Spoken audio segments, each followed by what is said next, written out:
The classic filmmaker Ridley Scott, who has a reputation for being a cranky old man, is the perfect example of a straight shooter. You could picture the essence of a man who isn't scared to speak his mind if you could picture him next to those exact phrases in the dictionary. Let's dive deeper. Scott doesn't flinch away from a question about why he decided to do a follow-up to Gladiator, the blockbuster that took home the Best Picture Oscar in the year 2000 and made almost $500 million. Rather, he gets right to the point. Is a Gladiator 2 really worth the trouble? In this trademark, no-nonsense manner, Scott brushes off the idea of a sequel made purely for profit. It's about finding a compelling cause to return to the epic universe he previously brought to life. Not about lining the coffers of the studio. Although money may be the source of all happiness, Scott believes that there must be more to life than just show. Known for his painstaking approach to filmmaking, the director is adamant about a goal that goes beyond the appeal of the box office. Scott explores his reasoning and the difficulties involved in writing a follow-up to a successful motion picture like Gladiator. He understands the weight of expectation that comes with reliving a cherished classic. So, it's not a decision that is taken lightly. Scott is aware of the dangers of changing a story that has a lasting impact on viewers everywhere. The seasoned filmmaker is aware of the possibility of damaging the reputation of Russell Crowe's heroic character, Maximus. But somewhere in the complexities of Scott's thought process is an inventive spark. It is a sincere investigation of uncharted narrative trajectories, rather than just an attempt to profit from prior achievements. He is searching for a tale worthy of being told, one that enriches the Gladiator universe with nuance and complexity while avoiding the traps of simple reiteration. Scott aims to create a standalone sequel that is motivated more by creative curiosity than by practical business considerations. Scott emphasizes the value of honesty as he peels back the layers of his choice. According to him, the core of Gladiator 2 is authenticity,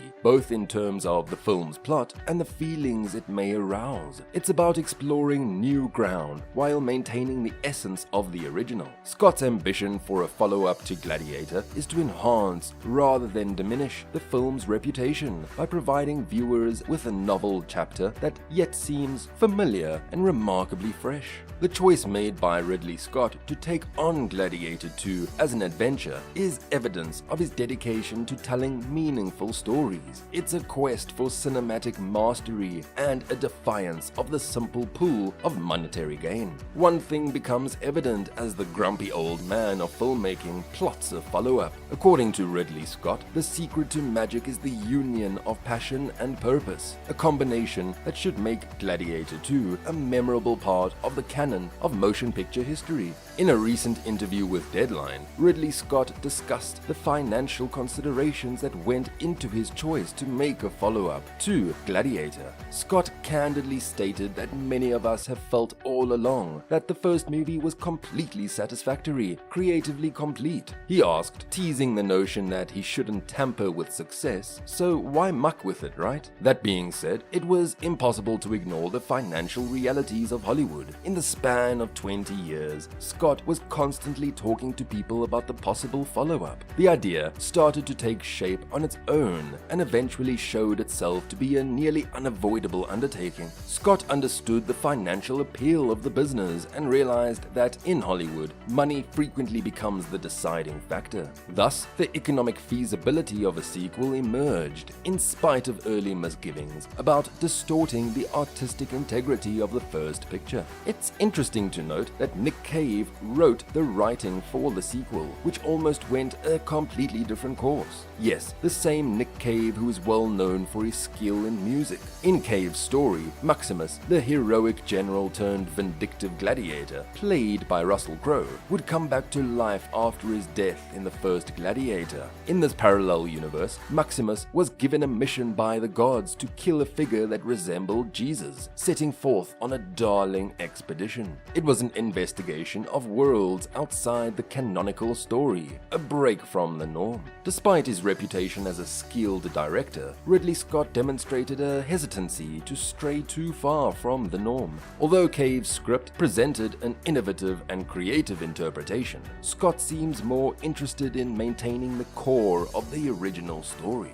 perhaps pushing the boundaries of the Gladiator universe beyond what Scott imagined was the possibility of Maximus's resurrection and a divine mission. Within the intricate realm of Hollywood, where economic factors frequently clash with artistic desires, Scott's experience working on the Gladiator sequel perfectly captures the precarious equilibrium between business and creativity. The project's journey from early doubt to seeming inevitable illustrates the delicate balancing act between artistic ambition and financial feasibility. One is given an inside look at the internal struggles and compromises that influence the course of renowned film franchises, as Scott's insights reveal the dynamics that go unseen behind the scenes. Gladiator is a suspenseful story of honor, treachery, and bloodshed that takes place against the brutal backdrop of ancient Rome. The protagonist of the tale is Russell Crowe's great and honorable commander Maximus, whose life tragically turns tragic when he refuses to swear allegiance to the power-hungry Commodus, who is expertly portrayed by Joaquin Phoenix. The film's finale is a tragic symphony that resonates with Maximus's costs for taking a stand.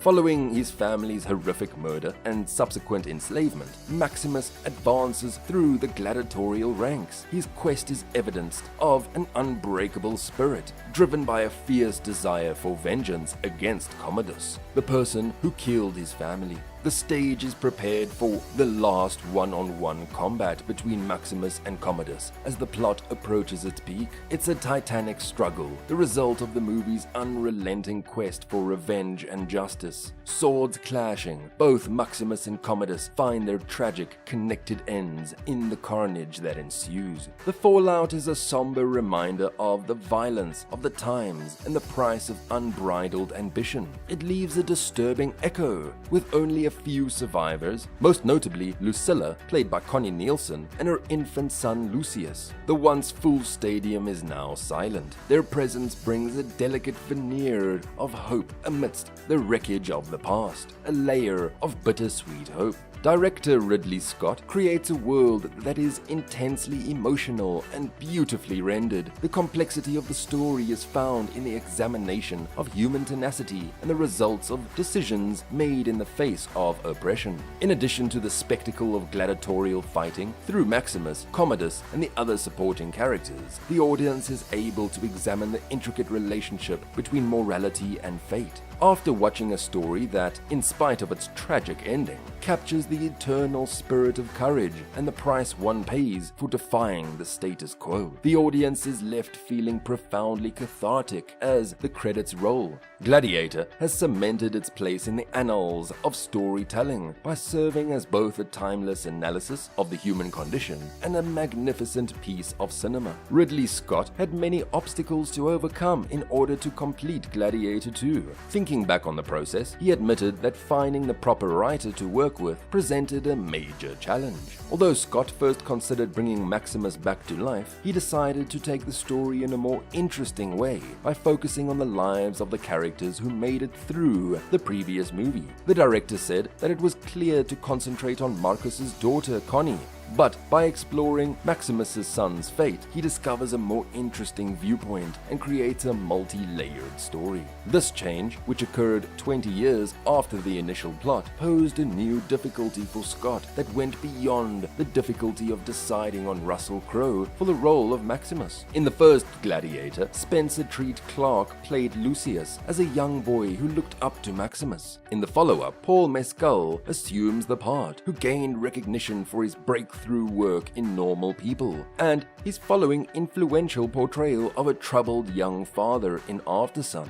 Mescal's comparatively low profile in the public eye fits with Scott's taste for new talent, as it avoids the baggage of past performances. After discovering Mescal through excessive viewing of normal people, Scott expressed his appreciation for the performers and saw that the 23-year-old had what it took to play Lucius. The filmmaker is excited with Mescal, which demonstrates his tendency to find new faces and emphasizes the value of casting that is fresh. In addition to Mescal's talent, the casting decision took into account the fact that he was set to start a London production of Streetcar named Desire. Scott's non-traditional casting strategy, which was driven by binge watching, is a prime example of how unforeseen connections can result in the ideal candidate for a highly anticipated sequel. Upon the impending release of the sequel on November 22, 2024, Scott's casting choices will come under scrutiny. The excitement for Gladiator 2 has expanded beyond the plot to include Paul Mescal's portrayal of the crucial Lucius character. When it comes to whether Scott's search for new talent and unique storytelling style can connect with viewers the way the original epic did 20 years ago, only time will tell. Thank you for watching. If you enjoyed watching our content, like, share, and subscribe to our channel. Don't forget to leave your thoughts in the comments down below.